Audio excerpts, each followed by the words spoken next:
Pause to get to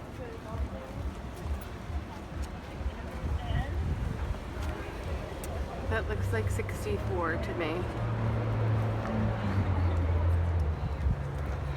So I just considered a problem, and then I spun the dial, and now I'll contemplate the story.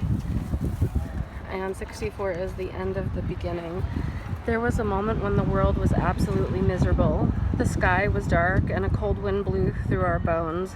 Our town looked like a mean place and trash filled the streets. Bad memories and confused ideas crowded our heads, and our clothes were wrinkled and our hair was a mess.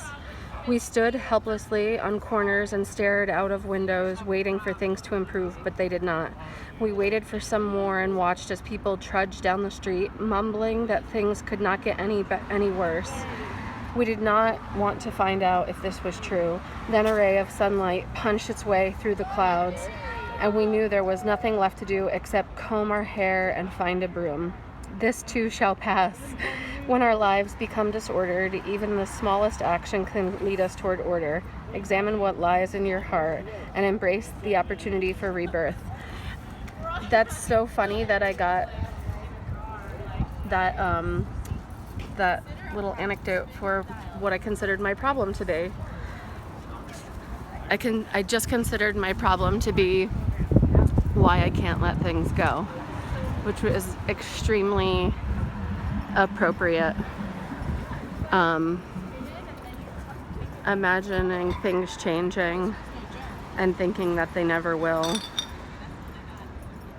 and then how sometimes they can. I thought for a moment last night that nothing ever changes after late last night when I was bowling with my friends. I was having a wonderful time.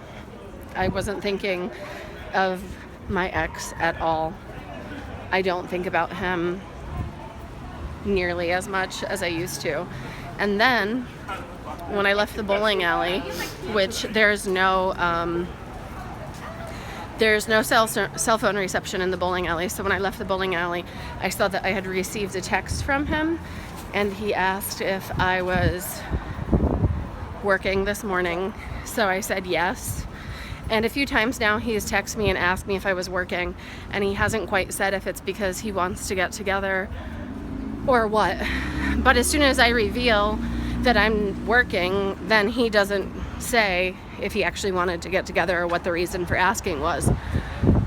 So I said that I was working, and he asked, and I said, why? What's up? Were you wanting to get together?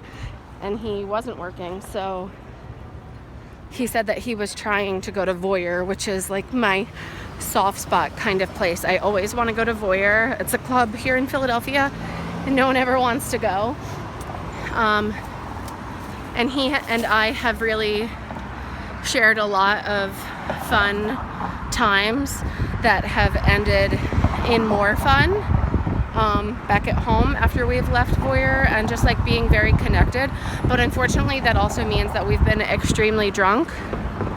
And I'm not saying you can't be connected while drunk. I would just like to feel connected sometimes. Only sometimes, maybe even, while not drunk. So anyway, when I didn't respond about getting together at Voyeur, everything just like took a turn, and I wondered like, why? It was a year ago today that I started running my business on my own after he had left, and I thought nothing could ever be harder. And then I did that, and then, you know, things kept changing and changing, and I moved, and then for him to pop up like that, and I don't know, I'm not doing a very good job expressing this, but that mural just spoke so loudly to me, because I was wondering last night why, after all this time has passed, if he's still thinking of me and I'm still thinking of him, like, what are we doing? But when he like connected with me, and then his last text to me of the night was something that he was taking a shot at me. and I didn't respond to that. And I thought, things never change. But that's not true, because I have. And he just reminded me of that. And that mural reminded me of that I have changed.